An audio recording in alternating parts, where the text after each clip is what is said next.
Allah suami saya. Nanti suami itu tak ada lagi urusannya, tapi Allah sudah jatuh cinta, kita pula sudah jatuh cinta karena sering berhubungan. Padahal pembahasannya husband kita, tapi ternyata kata Allah hilang husbandnya, tinggal kamu dengan aku. Jadi kalau tak ada masalah di husband, kita akan tetap bersama Allah ya. Maka ini inti dari iyyaka nasta'in. Allah minta kita menunduk, kita khusyuk, bukan menyombongkan diri. Maka tadi kalau menyombongkan diri ya kata sama Allah. Maka nanti kita akan dapat filosofi doa. Doa tadi bukan hanya dikabulkan permintaan, bukan hanya, tapi tetap saja doa nak minta dikabulkan.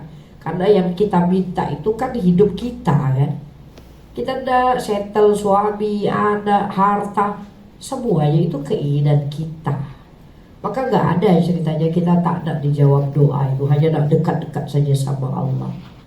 Tapi kalau nanti sudah sampai kepada menikmati doa, maka lihat di situ. Bukan hanya meminta, tapi seberapa lama Anda berdiri di pintu, seberapa serius Anda menghadapkan wajah, seberapa dekat Anda berhubungan, seberapa sabar Anda menunggu tanpa kena lelah dan putus asa. Jadi orang yang masalahnya tak selesai-selesai, dia selalu berada di pintu Allah di sepanjang malam. Yang masalahnya tak selesai-selesai, dia sabar mengetuk pintunya Allah. Maka betul, para kekasih selalu diuji. Siapa yang paling banyak cobaannya? Baginda Rasulullah SAW. Kenapa Nabi harus kehilangan ayahnya padahal belum lahir lagi? Kenapa Nabi bahkan baru usia berapa tahun sudah kehilangan ibunya, kehilangan datuknya? Ketika Nabi baru berlindung kepada angkelnya, mulai masalahnya datang. Nabi diberi istri tercinta, luar biasa cinta, tapi Allah ambil istri itu juga. Maka gak ada yang boleh Nabi bergantung kecuali Allah.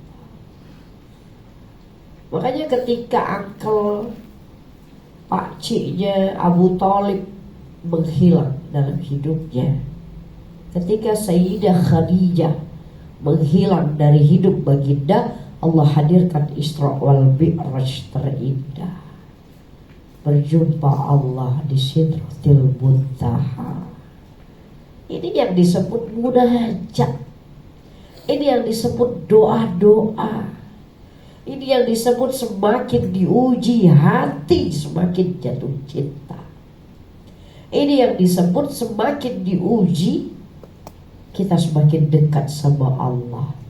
Jadi apa masalahnya jika masalah itu kita menemukan Allah?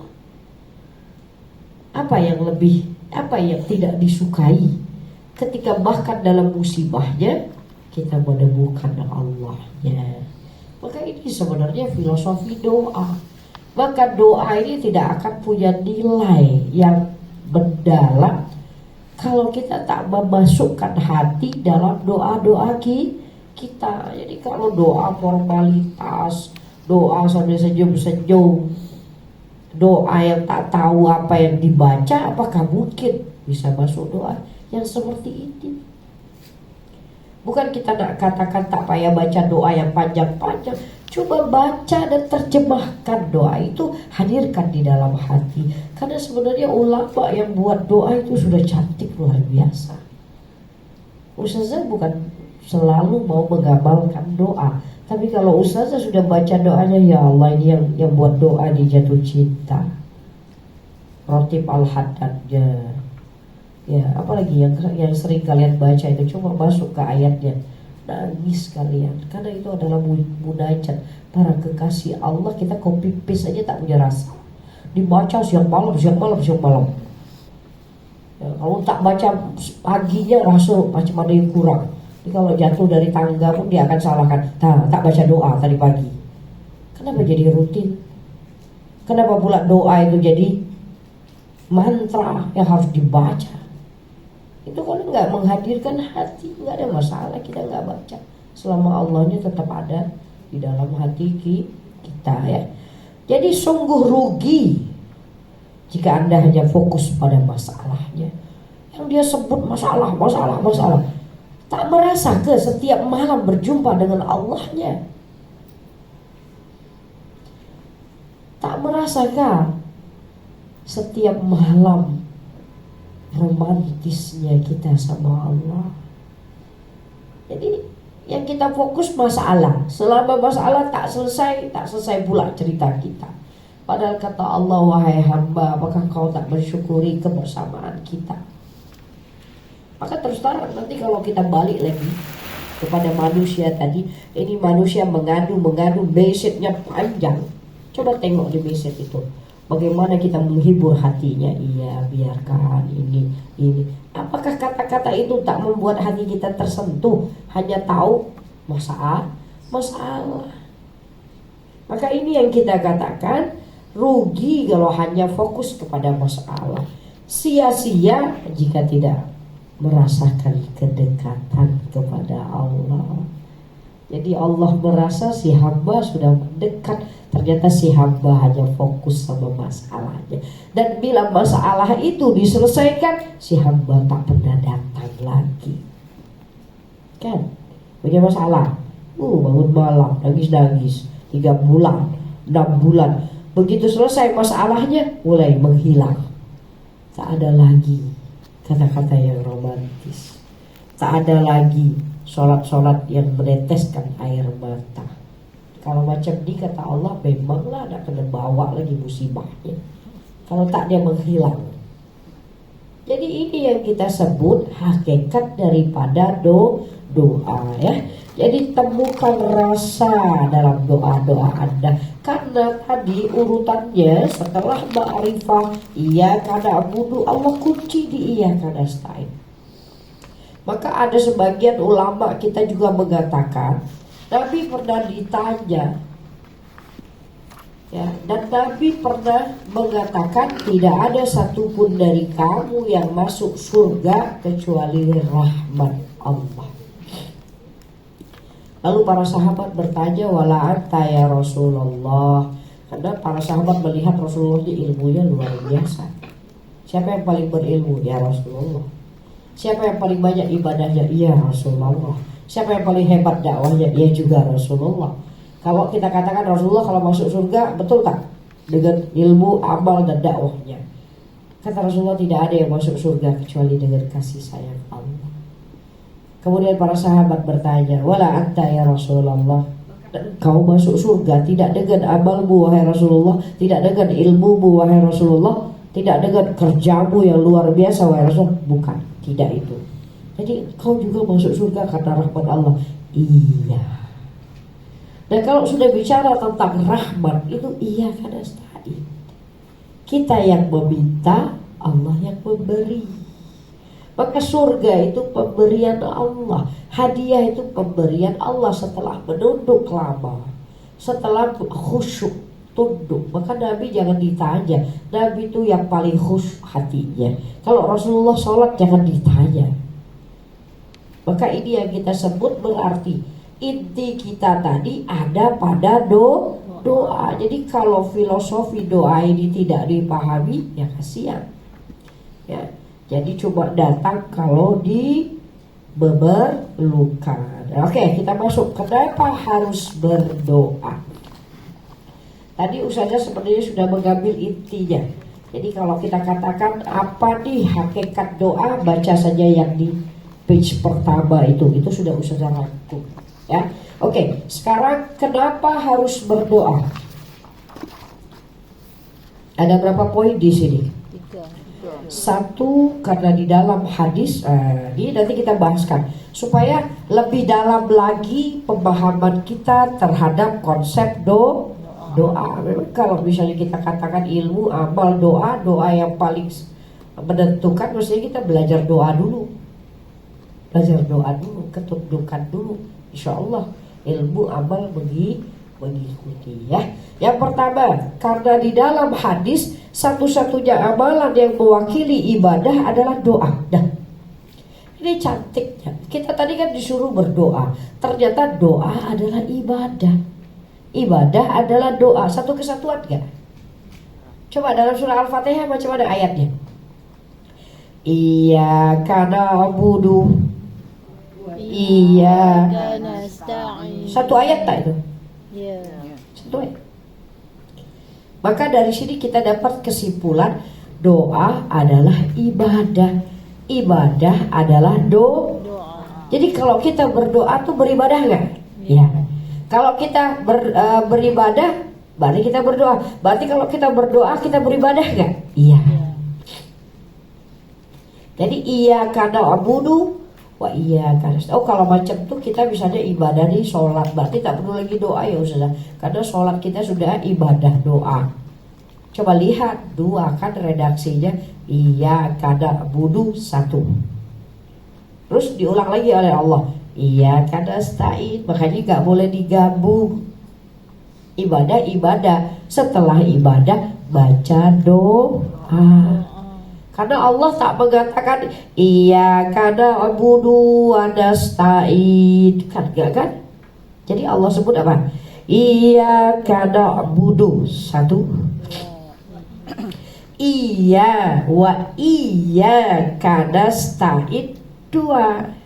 Buatnya satu-satu. Ya. Buatnya satu-satu.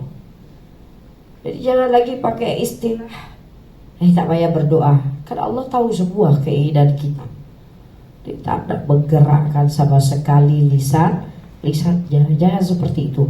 Buatlah yang lebih panjang. Kenapa? Supaya bersama Allah lebih lama. Kadang ada orang saking cintanya, dia bahkan gak punya masalah pun dia cari masalah. Ustazah ada juga terjumpa orang gitu, perasaan tak ada lah masalah, tapi nak mengadu aja ceritanya. Rupanya cuma dia jatuh cinta, jadi semuanya jadi bermasalah. Kenapa? Karena dia menikmati munajat dengan kekasihnya. Jadi paham. Jadi kalau nggak ada masalah, cari masalah. Ya. Kalau tak menikmati keindahan doa. Nah, ada yang tak punya masalah di sini? Cari masalah. Contoh. Buat aja. Wahai Allah, aku punya suami ini. Kan pada suaminya oke-oke aja. Tapi kenapa kamu mengadu suami? Supaya Allah melihat kita, supaya Allah sayang ke kita. Esok lagi buat lagi alasan anaknya. Coba lihat orang yang jatuh cinta tuh, selalu mencari cara. Jadi itu yang kita katakan. Kita kalau sudah jatuh cinta maunya ngadu aja kerjaannya. Padahal sama orang tak nak mengadu apa-apa dia. Makanya kadang melihat dua wajah. Sama orang luar biasa kuatnya, sama kita Masya Allah. Karena dia suka. Maka begitu juga dengan kita. Maka kalau tak punya masalah, cari masalah. Supaya kita mendapatkan keindahan bersama Allah. Ya. Jadi itu juga, ya. Nah, berarti di dalam hadis satu-satunya amalan yang mewakili ibadah adalah doa. Coba kita lihat di sini. Wa qala rabbukum ud'uni astajib lakum. Innal ladzina yastakbiruna an ibadati sayadkhuluna jahannama dakhirin. Kita dari ayat ini surat apa ini? Surat Ghafir ayat 60 ya, bukan ayat berapa nih? Kurang gitu kayaknya. Ya. Nanti kita lihat itu surat Ghafir 60. Perhatikan ya. Kan di awal Allah kata apa? Ud'uni, berdoalah kepadaku. Ingat kunci pertamanya berdoalah. Ud'uni astajib lakum, berdoalah pasti aku jawab. Innal ladzina yastakbiruna, sesungguhnya orang-orang yang sombong. Mestinya kan kalimatnya sesungguhnya orang-orang yang sombong tidak mau berdoa. Iya kan? Yeah. Kan depannya kalimatnya ud'uni, berdoalah.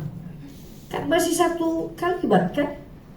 Jadi kalau kita lihat ayat ini, Allah buka dengan kalimat berdoalah. Berarti orang-orang yang sombong tidak mau berdoa. Kan harusnya begitu. Tapi kenapa Allah ganti? Coba lihat terjemahannya. Ud'uni astajib lakum. Berdoalah, pasti aku kabulkan. Sesungguhnya orang-orang yang sombong tidak mau berdoa atau tidak mau beribadah. Coba lihat ayat itu. Innal ladzina yastakbiruna an ibadati, bukan an du'ai. Ibadah artinya ibadah, doa artinya doa. Coba lihat, apakah kalimatnya innal ladzina yastakbiruna an du'ai atau an ibadati? Oke. Itu kalau kita tengok, nah ini tidak kena tadabbur. Kenapa ayatnya dibuka dengan berdoalah, loh kok ditutupnya dengan kalimat sesungguhnya orang-orang yang sombong tidak mau beribadah? Harusnya sesungguhnya orang-orang yang sombong tidak mau berdoa. Berarti yang awalnya doa Allah ganti tak dengan ibadah. Iya. Jadi ayat ini cantik kalau mau dipikirkan. Berarti diawali dengan kalimat berdoalah, ditutup sesungguhnya orang-orang yang sombong tidak mau beribadah. Maka setelah ayat ini turun, Rasulullah SAW bersabda, ad-du'a huwal ibadah. Ad-du'a'u mukhul ibadah. Doa itu otaknya ibadah. Doa itu adalah intinya ibadah. Jadi Anda bukan hamba kalau tak punya doa. Coba artikan makna hamba. Hamba itu kan menunduk ya. Maka kalau gak punya doa, sombong, rasa tinggi, merasa sempurna hidupnya, gak punya masalah. Hati-hati ya. Iya kita sebut ya gak punya masalah, hati-hati. Kalau gak punya doa sama sekali, sudah sempurna hidupnya, oke tunggu saja. Makanya mau sempurna gak sempurna, nanti kita akan katakan ada dua jenis doa. Jangan pernah melepaskan doa, karena kalau tak berdoa berarti kita gak perlu Allah. Kalau sudah gak perlu Allah tuh sombong. Nah, ya. Jadi berarti kenapa harus berdoa? Karena doa adalah ibadah. Ibadah adalah doa. Berarti kalau gak berdoa gak ibadah gak? Bahaya. Jadi ini pentingnya harus berdoa. Sekarang saya tanya, kenapa doa adalah satu-satunya yang mewakili ibadah? Padahal kita punya yang lebih hebat dari doa, sholat. Kenapa gak dikatakan as-sholah wal ibadah? Kan sholat juga ibadah. Ibadah terpenting malahan ya. Siapa yang betul sholatnya, betul semua amalnya. Siapa yang salah. Kenapa hadisnya gak mengatakan as-sholah wal ibadah? Atau apalagi yang penting, haji itu penting gak dong? Besar. Gak ada disebutkan al-hajju wal ibadah. Satu-satunya ibadah yang disebut doa, satu yang disebut doa adalah doa. Kita gak ada tuh hadis as-sholah wal ibadah, zikir wal ibadah, baca Quran wal ibadah, gak ada. Coba ad-doa wal ibadah. Kalau ditanya kenapa? Kenapa doa menjadi satu-satunya perwakilan ibadah kita? Ada yang mau jawab? Apa dengan doa?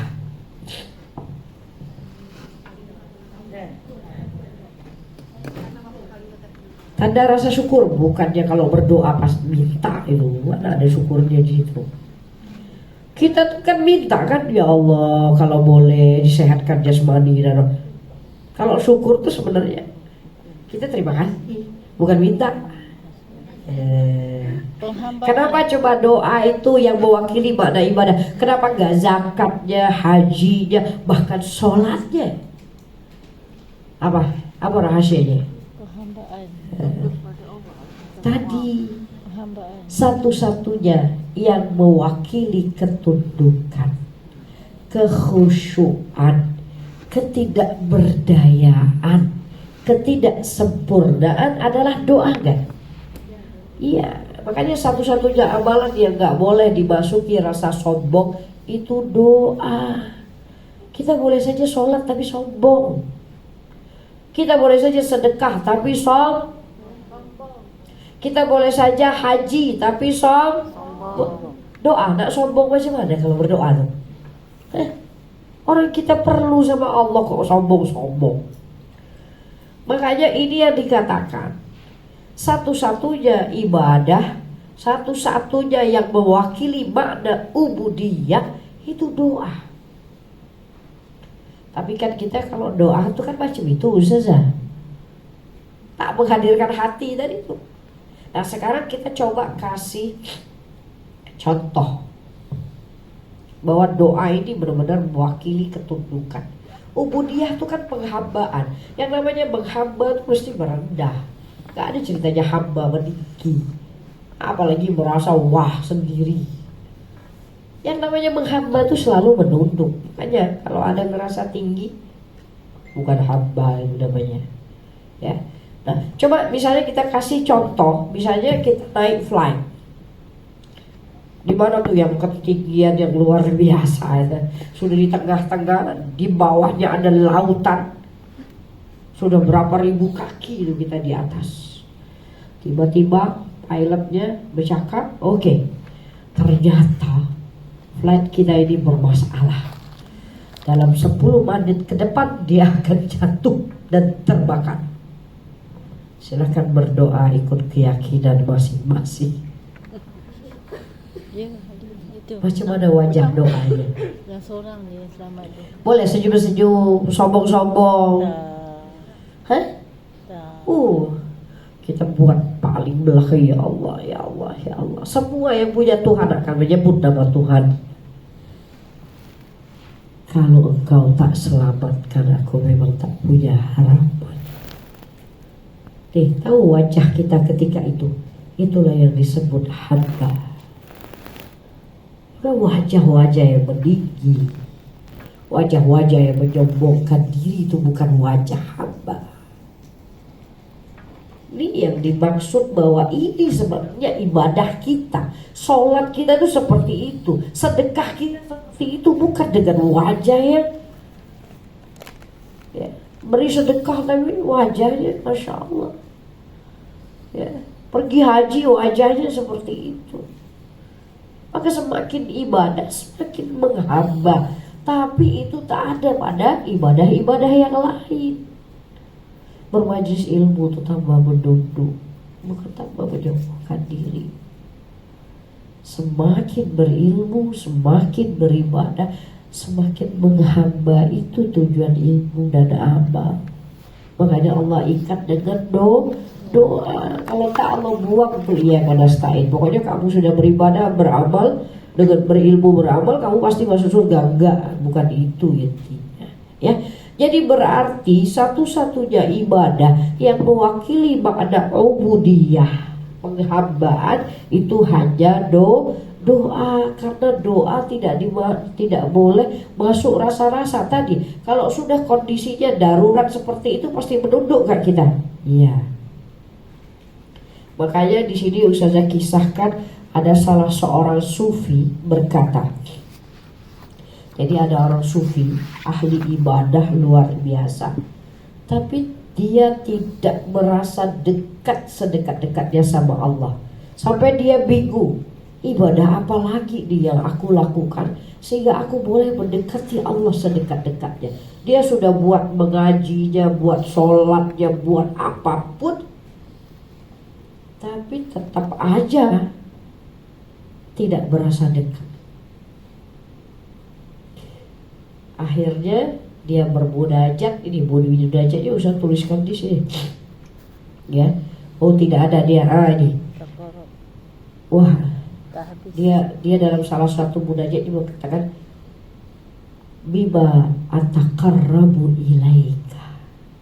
Wahai Tuhan, bagaimana aku mendekatimu?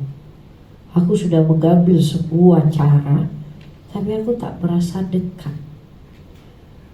Kemudian tiba-tiba ada jawaban mengatakan, taqarrab bima laisa fiyya Suaranya mengatakan begini, dekati aku dengan apa yang tidak kamu miliki. Dia tadi bertanya, wahai Tuhan, bagaimana cara aku mendekatimu? Kemudian muncullah suara entah dari hatinya, yang kita terpenting ini karena cerita orang soleh ya. Maka ada jawaban seolah-olah mengatakan, dekati aku dengan sesuatu yang tidak aku miliki. Berhari-hari dia mencari apa yang tidak dimiliki Allah. Coba Ustaz tanya, apa yang tidak dimiliki Allah? Bukankah Allah memiliki segalanya, langit, bumi beserta isinya? Kalau kita tanya, apa yang tak dimiliki Allah? Coba, apa yang tak dimiliki Allah? Doa. Allah memiliki segalanya kan? Ya. Apa yang tidak dimiliki Allah? Doa hamba. Apa? Kelemahan, ketidakberdayaan, keaiban. Aib itu hanya milik kita kan? Ya. Allah gak punya aib. Kelemahan punya siapa? Punya kita. Allah gak punya kelemahan. Allah maha sempurna. Maka tadi kalimatnya, dekati aku dengan sesuatu yang tidak aku miliki. Berarti cara mendekati Allah hanya dengan menunjukkan kelemahan kita. Ini yang kita sebut kenapa doa mewakili makna ubudiyah. Jadi berarti, makanya ada salah seorang ulama juga mengatakan, aku mau masuk ke Allah dengan pintu sholat, ternyata ramai orang buat ke sana. Aku mau masuk kepada Allah melalui pintu puasa, ramai pula orang dekat sana. Aku mau masuk kepada Allah melalui sedekah, ramai juga. Ada satu pintu yang tidak ramai. Pintu apa? Doa. Pintu kelemahan. Yang sholat banyak, yang sedekah banyak, yang baca Quran banyak, tapi yang menunduk sedikit, yang hatinya merendah, selalu bersujud itu sedikit. Pada tahu itu kepalanya aja tiap saat sujud, tapi hati tak bersujud, meninggi. Sehingga kalamnya pun tak indah. Coba orang kalau hatinya meninggi itu kalamnya gimana? Emang gak cantik ya, merasa. Makanya kalau sombong itu sebenarnya dari hati. Hati yang menyombongkan diri, bagaimana bicara dengan cantik.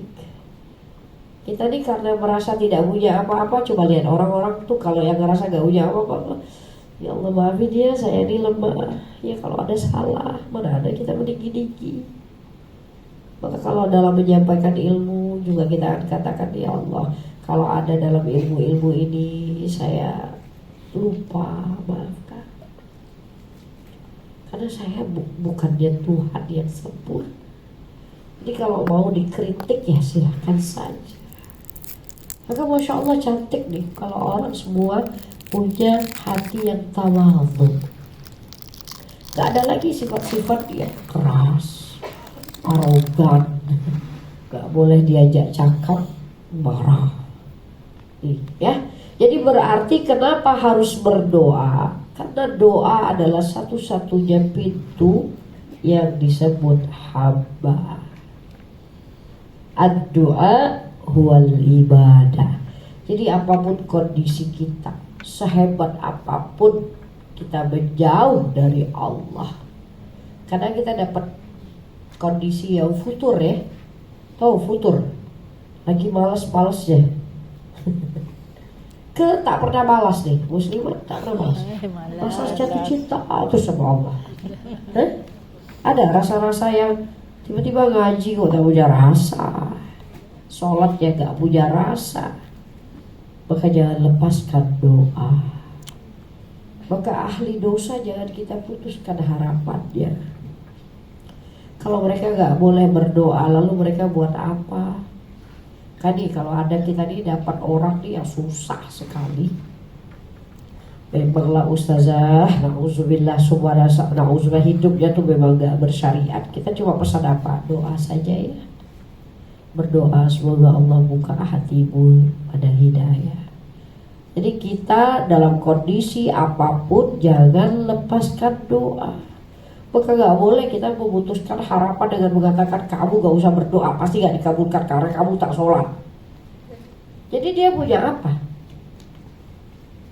Makanya ada dalam satu riwayat juga hadis itu disebutkan Nabi Allah Musa alaihi salam pernah bermunajat kepada Allah, lalu mengatakan, ya Rabb, kalau ada hambamu yang bermakrifah memanggil namamu, ya Rabb, ya Rabb, apa jawaban engkau wahai Allah? Maka Allah menjawab, ya Musa, aku akan jawab, labbaik ya abdi, aku datang wahai hamba. Kalau ada hambamu yang berilmu datang menjumpai engkau lalu memanggilmu, apa yang kau jawab wahai Allah? Labbaik ya abdi, aku datang wahai hamba. Satu, hamba yang berilmu datang, hamba yang beramal datang. Nih yang ketiga, Nabi Musa bertanya, wahai Allah, kalau ada hambamu yang berdosa datang lalu mengatakan, ya Rabb, apa yang kau jawab? Coba kira-kira apa jawaban Allah? Tadi yang berilmu, tadi yang beramal, yang ketiga yang punya dosa, gak punya amalan sama sekali, gak punya ilmu sama sekali, tapi dia memanggil nama Allah. Apa jawab Allah? Labbaik ya habibi. Labbaik, labbaik, labbaik ya abdi. Masya Allah. 3 kali. Aku datang wahai hamba, aku datang wahai hamba, aku datang wahai hamba. Nabi Musa heran, wahai Allah, tuh tadi hamba yang berilmu datang cuma 1 kali jawabannya. Hamba yang berilmu datang cuma 1 kali jawabannya. Kenapa hamba yang berdosa gak punya ilmu, gak punya amal kok 3 kali? Apa jawab Allah? Wahai Musa, hambaku yang berilmu dia punya harapan ketika berdoa, dia punya ilmu minta dikabulkan. Hambaku yang beramal dia punya harapan karena dia mau dengan amalnya mudah-mudahan dikabulkan. Hambaku yang berdosa ini punya apa? Dia hanya punya aku, Tuhannya yang berkasih saya. Maka Masya Allah, ini intinya doa. Inilah Tuhan kita yang maha luar biasa. Maka gak pernah Allah menutup pintu. Siapapun boleh datang, ahli dosa sebesar apapun, kembali sama Allah, minta ampun, selesai cerita. Allah tak buka lagi lembaran jahatnya. Beza dengan manusia, tak boleh selesai, selalu dibuka itu. Nanti bila-bila masa terkeluar lagi itu. Padahal dia sudah minta maaf, tapi kalau kita marah keluar lagi kesalahannya. Tapi kalau Allah tidak seperti itu, ya. Jadi berarti ini yang disebut kenapa harus berdoa, karena makna ubudiyah ada pada doa. Yang kedua, doa adalah inti amalan hamba. Nah ini sudah kita bahas. Iya kada budu wa iya kada stai. Tadi kan ada ilmu, ada amal, ada doa baru dapat hidayah. Kalau dapat hidayah baru jadi anak abta masuk surga. Kenapa iya kada stain menjadi inti?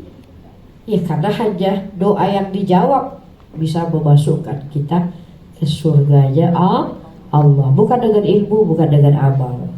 Oke.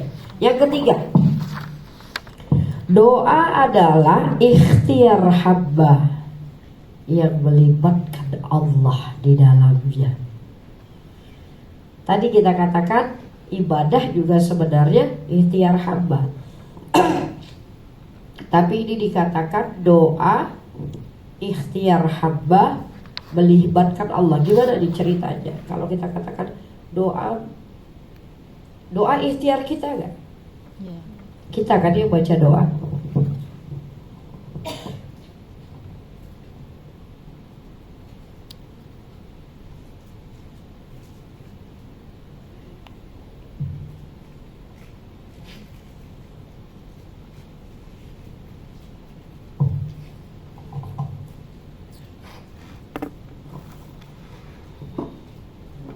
Nih, coba ya, ini penting juga. Ini filosofi doa juga.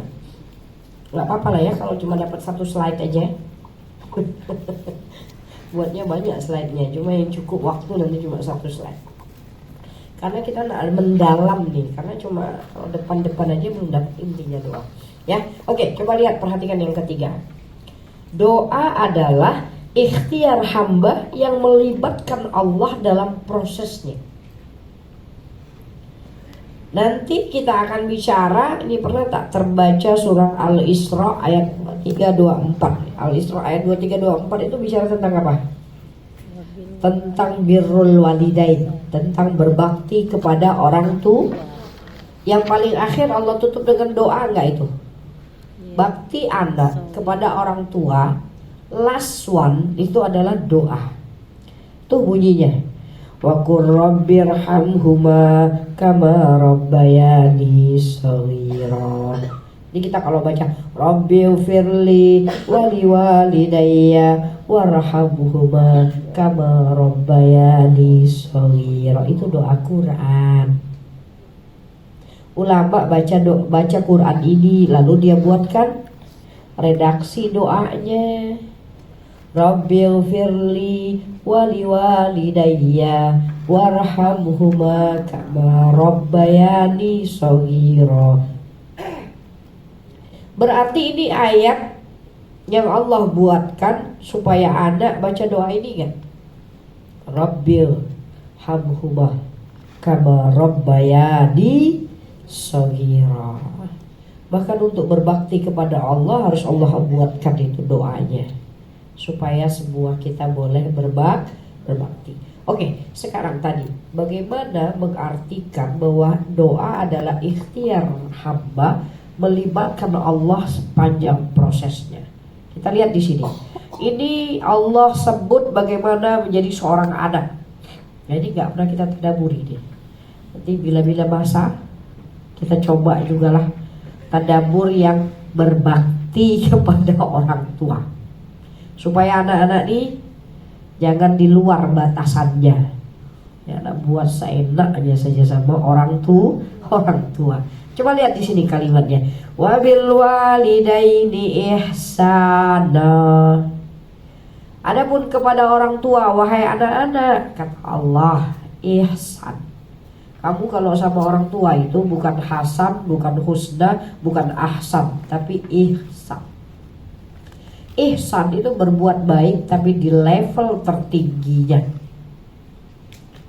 Kan dalam bahasa Arab itu hasan baik, husna terbaik, ahsan paling baik, ihsan bahasa kita tak mampu menerjemahkan karena tak ada lagi kan.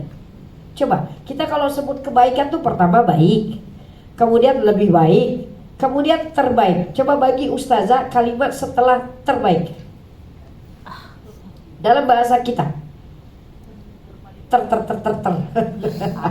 Oh, kita kan luar biasa, dahsyat, terbaik.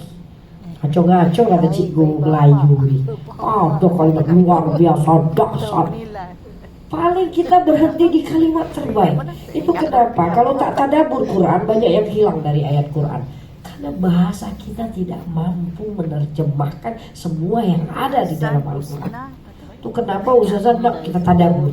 Karena banyak sekali termis. Kenapa? Kan bahasa kita itu miskin, lebih dikit dari bahasa Arab. Maka nak menerjemahkan ihsan pening kepala kita. Jadi tak diartikan apa Ustazah ihsan itu. Karena dia ada hasan, ada ahsan, ada husna. Jadi berarti apa kita terjemahkan ihsan ini? Ya, terjemahkan apa? Coba lihat terjemahan ayatnya. Coba lihat terjemahan ayat. Oh, coba tengok ni. Di awal-awal ni Isra. Bawa yang besar nah. Bawa baik ini bawa yang kecil. Tak nampak. Isra.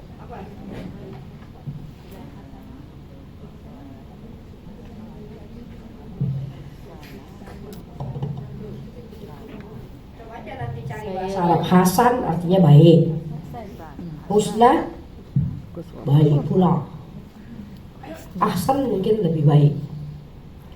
Liyabluwakum ayyukum ahsanu amala. Sanu. Husna tuh dia pakai apa? Ada di kalimat wabil walid apa? Sana. Husna ada. Kalimat hasan ada, hasanah. Tapi Allah tak pakai untuk orang tua kecuali kalimat ihsan. San. Jadi kalau diterjemahkan tadi apa kalimatnya? Coba bacakan Ustazah mau tahu terjemahan.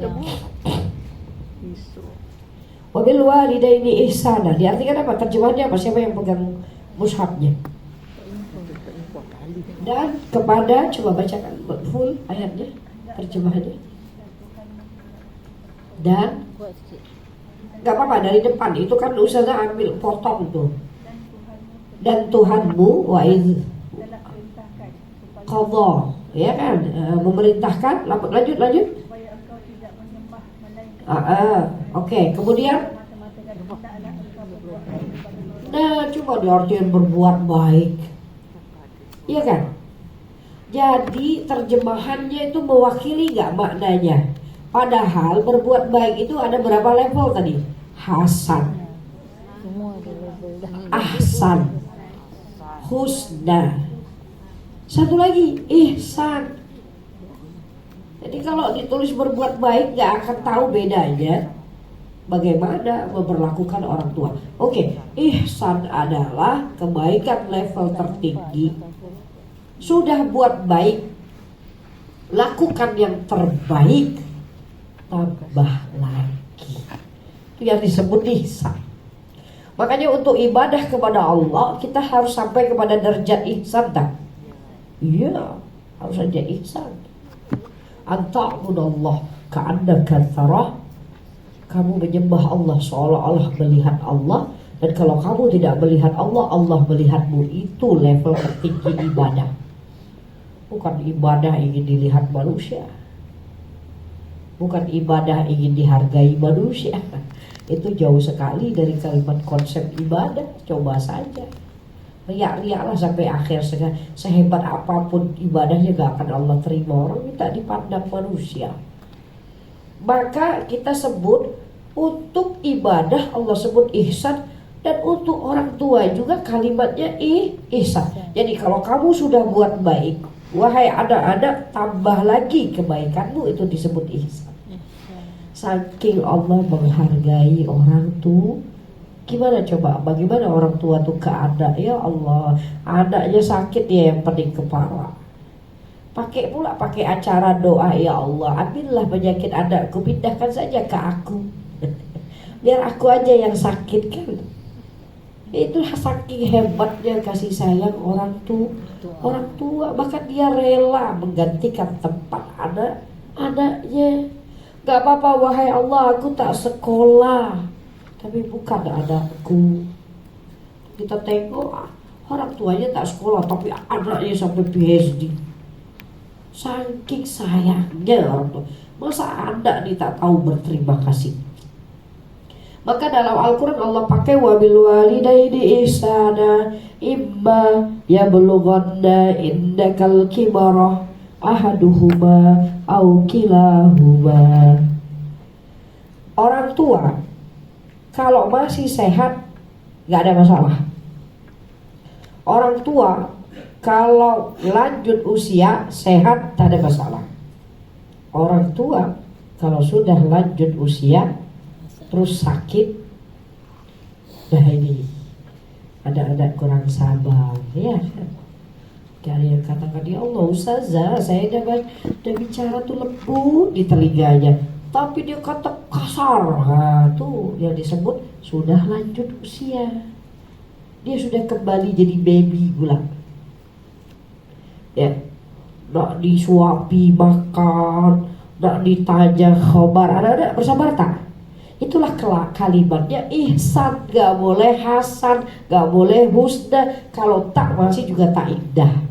Jadi ini kalau pasang wajah sudah bagus, kalimatnya gak boleh hanya bagus, wajahnya bagus juga. Cara mengucapkannya juga bagus.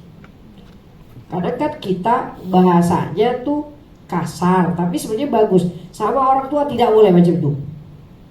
Karena dia kalau misalnya nyuruh minum obat tuh baik tak? Coba ucapkan dengan wajah yang tak baik. Singgung hatinya. Kamu tuh kenapa kalau suruh saya makan obat dan marah-marah? Padahal ya Allah, minum obat itu untuk dia. Sama orang tua nggak boleh karena dia perasa. Jadi coba lihat di sini, keren sekali nih Allah menyuruh adab. Jadi kalau ada salah seorang tuamu lanjut usia, satu kata Allah, susun bahasamu. Kalimat terendah itu ya kan, misalnya ada yang nyuruh kita sudah tak boleh, apalagi yang bilang tidak, apalagi yang banting pintunya di hadapan orang tua, ya. Jadi berarti saja tidak boleh. Oke, Allah atur suara kita, kata-kata kita. Wala tanharhuma, jangan membentaknya. Nih, ini ya kalimat membentak nih sebenarnya dia berkata indah, tapi wajahnya tak indah. Ini yang disebut tanhar. Tanhar tuh bukan mengucapkan kata-kata yang tak indah. Kalimatnya bagus sudah, tapi wajahnya itu loh, itu Allah tak ada. Jadi Allah intonasinya bagus, wajahnya bagus, kata-katanya bagus untuk orang tua yang sudah lanjut usia. Nah, ini susah gak nih? Susah. Oke. Lepas itu sudah cukup belum? Belum lagi. Ada kalimatnya wahfid lahuma janahadzulli minar rahmah. Kalimat yang Allah sebut bentangkan sayapmu. Berarti kalau sayap ya kedua tangan kita rangkul orang tua, tapi rangkulnya dalam kondisi penunduk.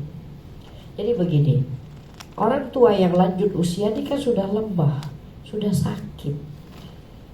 Maka kita sebagai anak di puncak kekuatannya, tapi orang tua di puncak kelemahannya. Ini berbeda ketika kita masih kecil. Kita lagi baby itu kan masih lemah-lemahnya, tapi orang tua kuat-kuatnya. Sekarang Allah tukar posisinya. Dulu kamu lemah, orang tua kamu kuat. Sekarang dia lemah, kamu kuat. Jangan tunjukkan kekuatanmu pada orang tua, karena nanti dia merasa, iyalah aku ini kan sudah tua, sudah nak mati, itulah kamu buat aku seperti itu kan. Nah, itu kalamnya orang tua, karena kita tidak merangkulnya. Maka kata Allah, kamu punya kekuatan, sayap kamu tuh gunakan untuk merangkul orang tua menunduk. Itu bahasa Allah. Jadi kalaupun kamu kuat, jangan katakan kuat di hadapan mereka. Taklah mak ni kan, mak ni masih sehat. Nah, sebut kata-kata yang seperti itu. Mak ni kan, kalau banding saya nih, mak saya nih masih sakit kaki, mak ni masih kaki tak sakit-sakit. Berikan kalimat yang menguatkan, seolah-olah kita tetap lemah di hadapan mereka. Coba sekarang sudah cantik tak itu Allah mengatur tuh. Kata-kata diatur, wajah diatur, intonasi bicara diatur, bahkan gerakan tubuh diatur gak sama Allah? Ya Allah, ya anak-anak sekarang nih, Masya Allah, sama orang tua suaranya menggelegar. Jauh sekali dari nilai-nilai Al-Quran. Nah, sudah sampai di sini. Oke, kalau ada yang betul-betul buat seperti itu, sudah birrul walidain belum? Belum. Dia suaranya sudah disusun cantik, intonasi, ya semua dia bagi untuk orang tua. Sudah betul-betul berbakti belum? Belum selesai lagi, karena ada bagian akhir kan. Nah, ini yang kita bahas. Kenapa Allah tutup birrul walidain dengan kalimat waqul? Katakanlah wahai anak-anak, Rabbirhamhuma kama rabbayani shaghira. Kalimat terakhir dari birrul walidain Tuhan, kasihilah mereka sebagaimana mereka mengasihi aku di waktu kecil. Oke. Kalau orang tua sudah meninggal dunia, bagaimana nak menjaga dia? Boleh jaga? Tak boleh. Tadi yang kalimat-kalimat yang nak kita katakan, aku nak berkata baik, wajahku nak cantik, aku nak memberikan, itu kalau orang tua masih hidup kan. Kalau orang tua sudah meninggal dunia apa? Nah, ini yang disebut doa adalah ikhtiar hamba, melibatkan Allah dalam prosesnya. Jadi kita sampai kepada tahap kita katakan, wahai Allah, aku menyayangi mereka, tapi mereka sudah meninggal dunia. Aku tak boleh menyayangi mereka karena mereka sekarang ada di kuburannya. Tapi Engkau boleh menyayangi. Wahai Allah, aku minta gantikan kasih sayangku dengan kekasih sayangmu. Jadi kita bahkan meminta Allah menggantikan kasih sayang kita untuk orang tua kita. Ini yang disebut doa. Ini udah pada level yang bahkan kalau kita tak mampu melakukan, kita tidak suruh yang paling hebat untuk melakukan. Kita tak boleh. Tapi orang lain boleh. Lalu orang lain itu kita minta gantikan. Berarti doa itu seperti itu. Makanya doa bukan ikhtiar yang paling rendah. Doa adalah ikhtiar yang paling tinggi, melibatkan Allah dalam prosesnya. Ini juga yang kita katakan kalau kita berdoa untuk anak kita. Memang siapa kita yang bisa menjaga anak kita? Sekarang saja dia tidak ada di mata kita. Siapa yang mau melindungi dia? Kita tak mampu. Tapi Engkau wahai Allah mampu.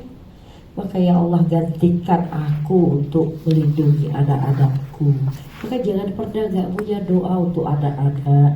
Karena kalau kita sendiri yang menjaga, pasti tak akan selesai ceritanya. Makanya kita minta doa untuk orang tua, doa untuk anak-anak, doa untuk sahabat. Wahai Allah, Engkau segalanya, Engkau yang maha melindungi. Maka lindungi anakku. Wahai Allah, lindungi orang tuaku. Maka ini yang disebut doa, melibatkan Allah dalam prosesnya. Maka doa menjadi puncak kasih sayang kita. Makanya ada orang yang memang, saya tak boleh melihat wajahmu, saya tak boleh membersamaimu, tapi Engkau selalu dalam ingatanku, Engkau selalu dalam doa-doaku. Berarti yang paling tinggi level kita memberikan sayang ada dengan berdoa. Sampai di sini ini 3 filosofi yang kita dapatkan dalam doa. 1, doa mewakili ibadah kita. Maka kalau ingin menjadi hamba, tunjukkan kelemahan kita, tunjukkan ketidakberdayaan kita. Kesombongan gak akan boleh menghampiri, gak boleh menyampaikan kita kepada Allah. Yang kedua tadi, inti amalan kita. Kita berilmu, kita beramal, tapi berdoa menjadi inti. Kemudian yang terakhir, doa melibatkan Allah dalam prosesnya. Masih ada lagi waktu? Kita lanjutkan sedikit ya. Oke. Manusia fakir, Allah maha kaya. Kenapa harus berdoa? Kita lihat di sini ya, ayyuhan nas antumul fuqara'u ilallah. Oke. Yang disebut manusia, gelaran manusia di dalam Al-Quran itu fakir.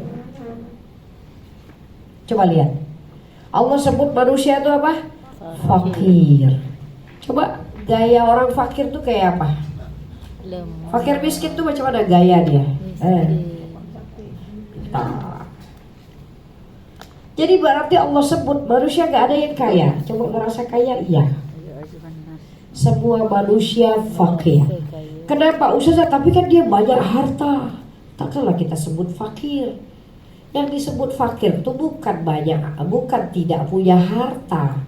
Fakir itu adalah memerlukan orang lain. dalam hidupnya itu disebut fakir. Kalau kaya artinya apa? Tidak memerlukan orang lain dalam hidupnya. Sekarang coba, mana manusia yang tidak memerlukan orang lain? Ada? Tak. Kita ini hidup perlu jantung, perlu mata, ini udah selesai itu. Ada yang tak pakai facility Allah hidupnya? Udaranya milik Allah, semua yang dia punya. Nah, berarti manusia fakir kan? Oke. Berarti yang kaya hanya siapa? Allah. Hanya Allah. Nah, sekarang pertanyaannya, bagaimana mungkin yang fakir minta tolong sama yang fakir? Tak boleh. Selesai ceritanya? Ya nggak bakal selesai. Orang sama-sama fakir kok sama-sama minta. Jadi kalau yang fakir mintanya ke siapa? Sudah selesai. Jadi jangan pernah meminta sama manusia. Jangan menggantungkan hidup sama manusia. Meskipun manusia itu sudah jatuh cinta sama kita, dia katakan aku korbankan segalanya. Akhirnya kita apa-apa dia tiba-tiba besok dia meninggal dunia, hilang hidup kita. Jangan menggantungkan kepada yang fakir. Yang fakir ini nyawanya di tangan Allah. Makanya iyyaka nasta'in itu adalah hamba yang menggantungkan hidupnya pada Allah saja. Makanya kalau dalam surat Al-Ikhlas itu ketemunya di kalimat As-Samad. Iyyaka na'budu ketemu di kalimat Ahad, menjadikan Allah satu-satunya. Kalimat iyyaka nasta'in ketemu di kalimat Allahus Samad. Ada suami depan mata, jangan menggantungkan hidup sama suami. Ada anak depan mata, ini anak nak dibuat belajar, di set up, kalau mak tua kamu jaga. Allah. Itu yang sakit hati kalau ternyata anaknya sudah hilang, padahal disekolahkan. Habis nikah Ustazah, bayangkan, tak ada lagi dia mesej. Dia ingat istrinya aja. So gak sakit hati ke macam ni? Itulah tambah stres. Tambah tua tambah stres. Kenapa? Karena dari awal anaknya sudah di set up untuk jaga dia kalau tua. Ustazah sedih sekali itu kalau ada orang tua model kayak gitu. Jadi harus banyak, harus sama ada. Nanti kalau kita sakit tua, nanti anak jaga kita. Anaknya tak boleh keluar rumah. Padahal kalau Allah nak, boleh. Nah, berarti ini yang kita sebut, yang lemah tidak boleh mengikat kepada yang lemah, bergantung kepada yang lemah. Berarti yang lemah minta kepada yang maha kaya. Jadi gimana Ustazah, gak boleh kak minta tolong sama manusia? Boleh. Bukan berarti lalu kita ini tidak mau berhubungan dengan makhluk. Boleh tak minta lebih awal sama Allah, mengaduh lebih awal sama Allah, ceritakan masalah kita lebih awal dari sama Allah. Setelah selesai dari Allah, biar Allah yang hadirkan manusia untuk membantu kita. Ini kita udah munajat di sama Allah lama, tiba-tiba ketemu kawan, dia bicara tuh bagaikan angin di hati kita, sejuk, menyejukkan. Kita akan kata, ya Allah, sudah aku terima kiriman sayang Engkau. Aku sudah lama bermunajat, ingin menjumpai sahabat yang soleh. Makanya kadang kita itu ketemu kawan itu bingung ya. Ya alhamdulillah ketemu inti nih. Ya, ada kawan tuh memang benar-benar yang luar biasa. Itu Allah hadirkan dalam hidup kita untuk menjawab doa-doa kita. Coba kalau diputar, tak minta tolong sama Allah, hanya minta sama makhluk, akhirnya jadi apa? Menghamba kepada makhluk. Karena yang dia tahu, yang menolong dia Makhluk. Makan sama ustazah gak boleh. Jadi dikit-dikit gaduh sama ustazah, akhirnya jadi ustazahnya pula tuh ya. Jadi akhirnya ustazahnya tuh cahaya hidupnya, Allahnya menghilang. Nah ini karena sakit hati. Tiba-tiba ustazahnya pindah ke lain hati, selesai cerita dia. Tak pernah masuk majelis taklim lagi. Ada yang case-nya seperti itu. Ada. Lagian terlalu menggantungkan pada manusia. Gak boleh. Makanya jangan minta dulu sama manusia, minta sama Allah dulu. Nanti kalau Allah hadirkan kita paham, oh itu kiriman Allah. Tapi kalau minta sama makhluk langsung, jadi seolah-olah suami tak yang menyelesaikan masalah kita, seolah-olah kawan tak yang menyelesaikan masalah kita. Bahkan kita menganggap orang tua yang menyelesaikan masalah kita. Ini maka yang fakir mintalah kepada yang maha kaya. Itu yang bagian terakhirnya tuh. Kita ini ada dua kefakiran. Satu fakir secara paksa, dua fakir secara pilihan. Nah, sampai sini aja lah kita ya. Yang ininya mungkin next time lah ya. Nah, boleh juga lah buat seminar doa. Karena panjang doa ini pembahasannya ya. Jadi kita akan katakan ada dua kefakiran. Satu fakir secara paksa. Kita ini fakir kepada Allahnya paksa gak? Dipaksa. Kita memerlukan udaranya Allah, memerlukan matanya Allah, memerlukan telinganya Allah. Orang kafir tuh perlu Allah tak? Jangan dipikir orang kafir tak perlu Allah. Dia tuh kalau Allah ambil udara mati semua itu.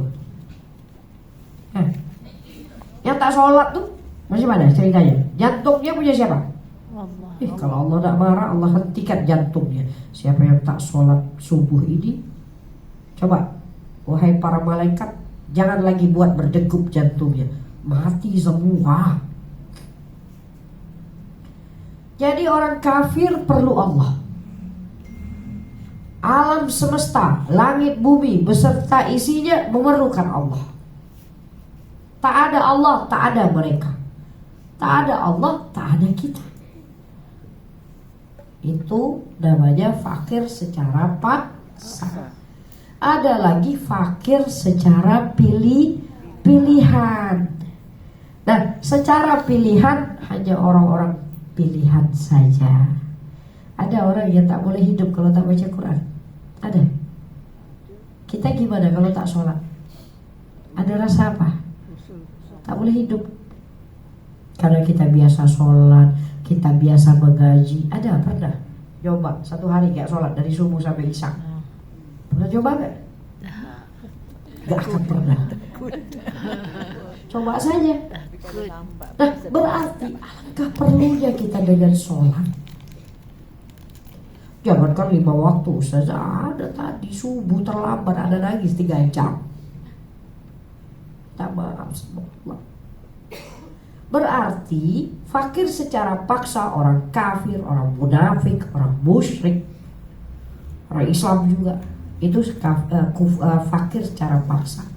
Tapi untuk hamba-hamba yang mencintai Allah, untuk para kekasih-kekasihnya, maka kefakiran kita bentuknya pilihan. Karena ada orang yang gak sholat hidup aja. Kenapa kita harus sholat?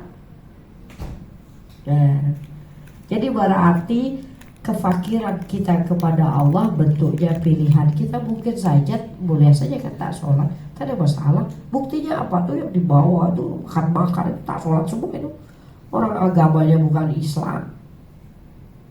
Ada dia buat kerja-kerja. Itu kalau sudah orang kafir tuh kita tengok dari wajahnya saja. Dia syirik, macam mana dia punya? Tapi hebatnya Allah ya, orang yang model kayak gini model Allah tak pernah abai. Coba kalau Allah lupa gitu kan, tuh yang tak menyembah tak dikasih ya, Allah lupa aja atau malaikatnya yang lupa, tak berdegup jantungnya mati seketika. Jadi ini yang kita sebutkan. Jadi kalau fakir secara pilihan cantik gak? Lebih cantik. Maka Masya Allah ini yang disebut semua manusia fakir, Allah saja yang maha kaya. Jadi sampai di sini Insya Allah kita berhenti. Berarti ayatnya yang wa idza sa'alaka ibadi addi tubika tidur. Iya. Ya.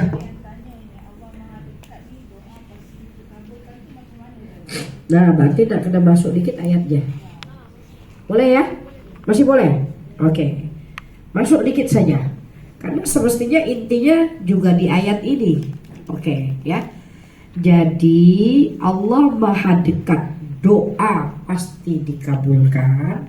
Ini sebenarnya ayat ini yang kita bahas ini sebenarnya surat Al-Baqarah 186. Tadi yang Ustazah bahas surat Ghafir ayat 60. Ud'uuni astajib lakum. Jadi pembahasan doa ini bukan satu, banyak. Yang Ustazah jelaskan tadi ud'uuni astajib lakum. Karena kita membahas konsep ibadah dengan ubudi dunia. Dan sekarang kita bahas konsep doa dengan kedekatan. Tadi kan dari awal dekat kan? Oke. Jadi ada salah seorang badui. Orang badui itu orang gurun pasir. Orang yang tidak terpelajar. Biasanya lawannya orang kota. Jadi ada salah seorang badui datang menjumpai Nabi. Kalau orang kampung, orang pedalaman itu kalau bertanya ya simpel, ya enggak? Enggaklah pelik-pelik macam orang kota yang sudah punya ilmu. Jadi ada orang badui datang kepada Nabi lalu bertanya. Nah ini tadi kaitan antara doa dengan kedekatan. Dia katakan, ya Muhammad, wahai Muhammad sallallahu alaihi wasallam, aqribun rabbuna aba'idun rabbuna fanunadi am huwa qaribun fanunaji. Wahai Muhammad, nih pertanyaannya, asbabun nuzul dari ayat ini. Apakah Tuhan kita jauh, kita panggil dengan suara yang keras, ataukah Tuhan kita ini dekat, kita hanya cukup lirih saja, gak usah pakai suara keras-keras. Pertanyaannya simpel ya. Coba bertanya apa? Apakah Tuhan itu jauh, dipanggil keras, ataukah Tuhan itu dekat, cukup lirih saja, sudah didengar dan dijawab? Ada yang tak boleh nak jawab? Kalau Ustazah tanya, Allah dekat atau Allah jauh? Ya semua boleh jawab. Karena ini pertanyaan simpel. Tadi ini orang Badui ini bertanya pertanyaan simpel sekali. Kira-kira kalau itu ditanyakan kepada Rasulullah, masa Rasulullah tak boleh jawab? Kan dia nanyanya, wahai Rasulullah, wahai Muhammad, Tuhan kita jauh, kita panggil dengan suara yang keras, ataukah Tuhan itu dekat, kita cukup lirih saja, tak payah keras ke? Nabi boleh tak jawab? Pasti boleh. Tapi Nabi tak menjawab. Nabi diam. Karena Nabi tahu yang maha dekat akan menjawab soalan ini. Ini menunjukkan Allah dekat, lebih dekat bahkan dari urat nadi kita.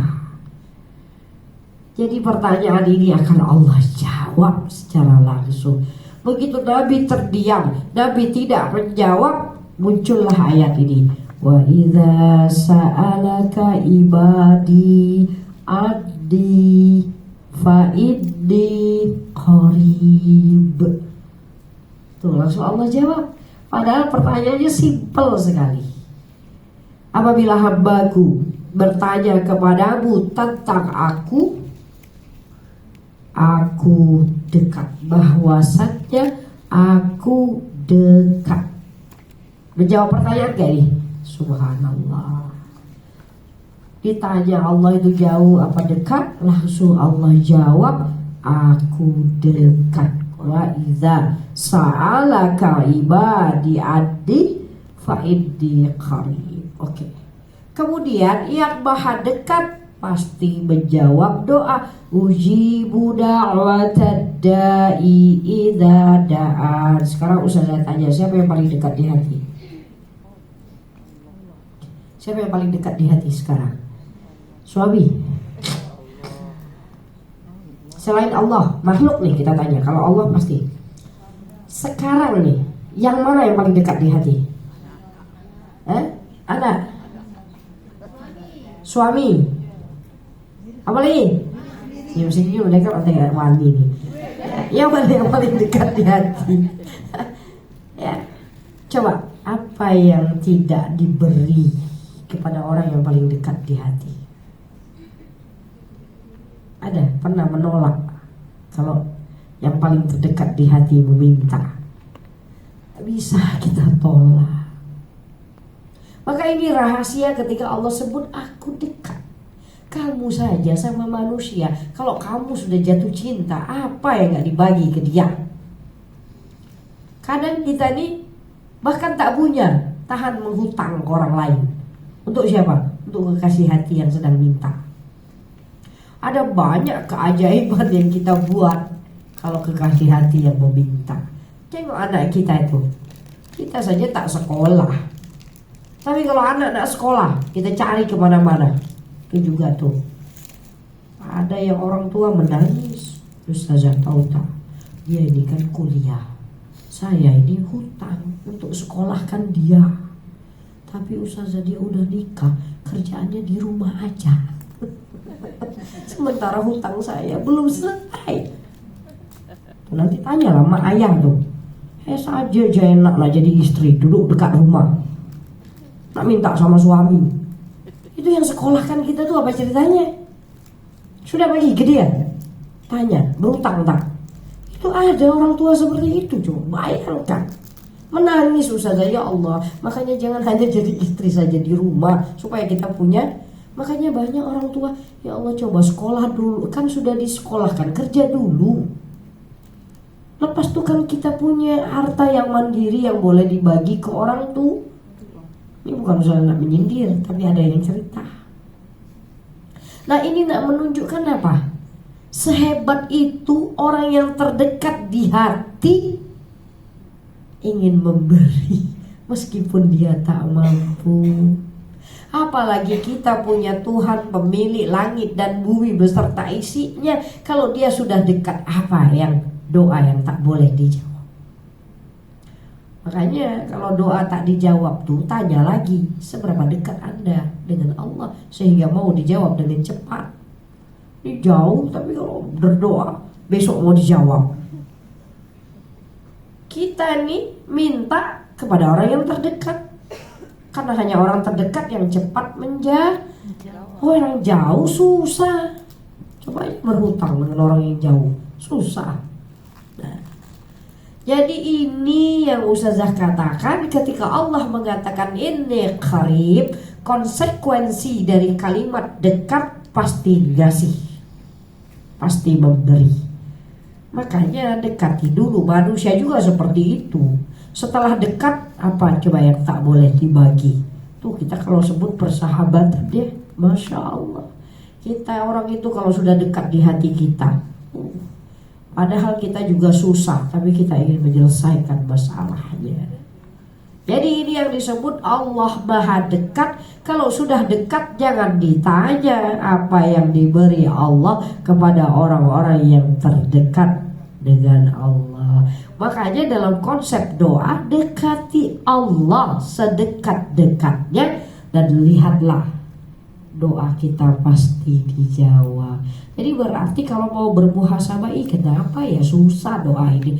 Kita yang jauh, kita yang asing sama Allahnya, maka susah.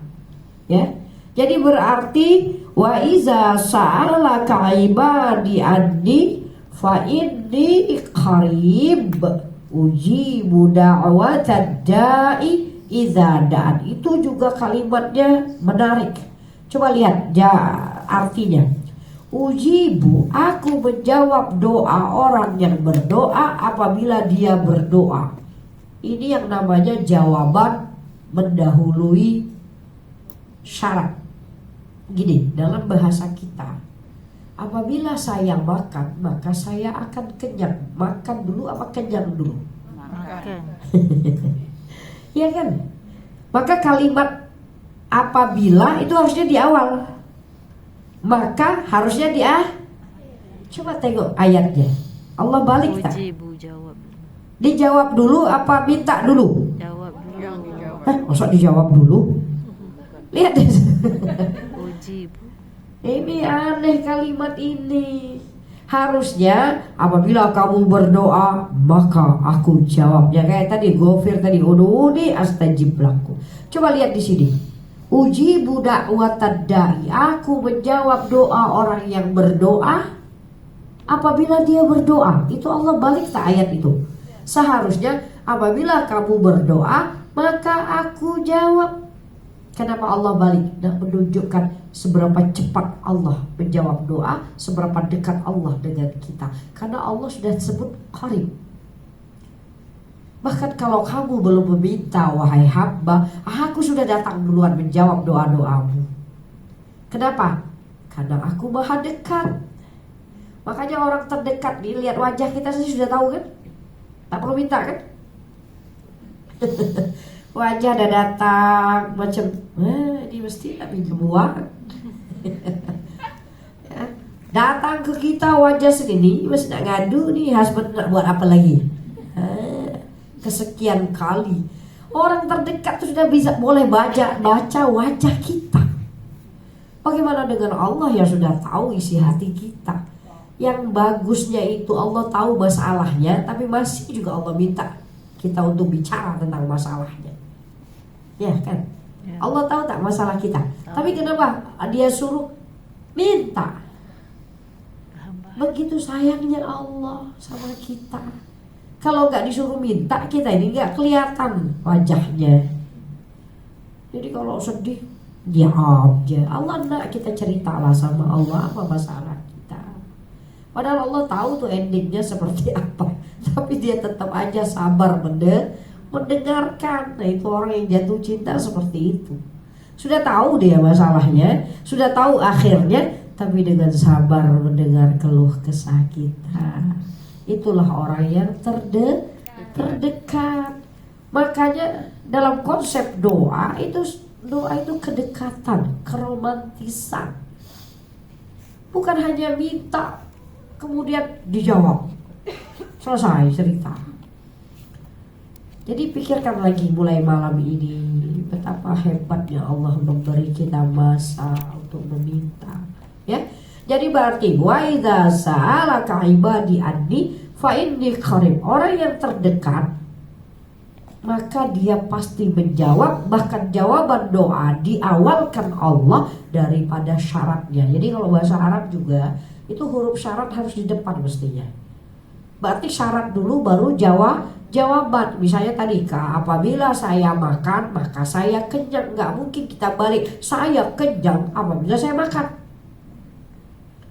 Apabila saya membuka tingkap maka udara akan masuk. Bukan kita balik, udara akan masuk bila tingkap terbuka.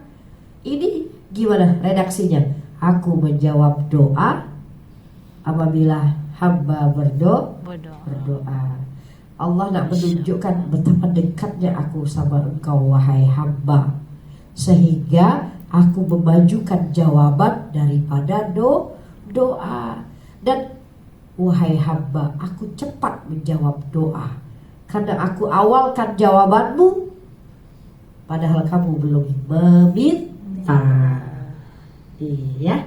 Jadi itu yang disebut Allah Maha Dekat. Doa pasti dijawab. Nah nanti ini sebetulnya ada. Allah kan tadi Nabi ditanya, apabila hambaku bertanya kepadamu, seharusnya kan katakanlah wahai Muhammad, aku dekat. Iya gak? Kalau ada orang yang bertanya kan gak mungkin directly ke dia.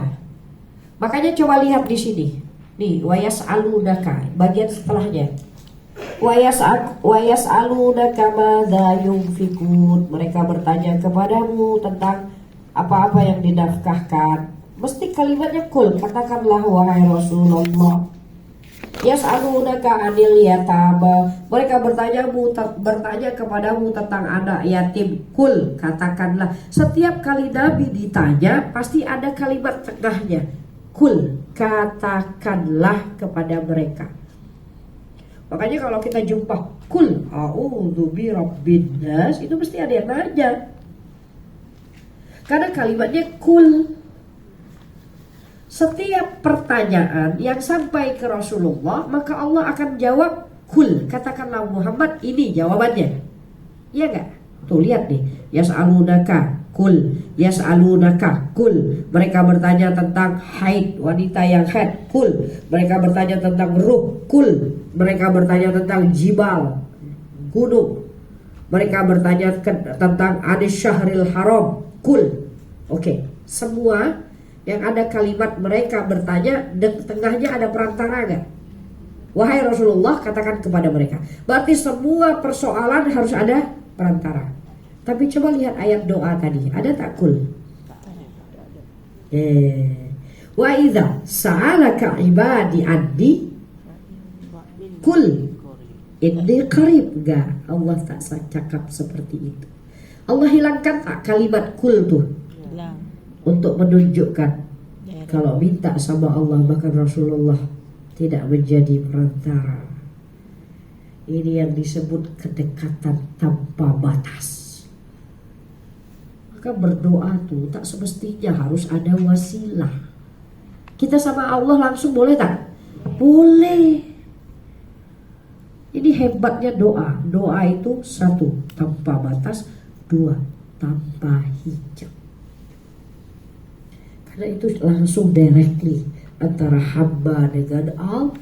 Ustazah, tapi kan kita gak minta lah dengan guru kita dan lain sebagainya. Apa maksudnya itu? Itu hanya untuk menyempurnakan doa, supaya doanya dijawab dengan cepat. Mintalah kekasih Allah yang minta. Kalau kita minta nanti susah. Makanya ada wasilah. Tapi itu bukan soal dijawabnya doa, tapi dijawabnya doa dengan Kalau soal jawaban doa gak usah pakai penghalang, langsung naik ke atas. Makanya wasjud waqtarib, sujud mendekat baca doa. Itu paling cantik. Nih kalau punya masalah, sudah sujud lama, apa masalahnya? Jadi minta dulu yang tanpa hijab, tanpa batas sama Allah. Tapi nanti kalau ketemu dengan para ulamanya, dengan orang-orang yang dekat sama Allah, boleh je nak menambah cepatnya jawaban doa. Ya, oke, itu aja lah. Nanti panjang lagi kalau usah jawab bahas kayak gini. Ada soalan?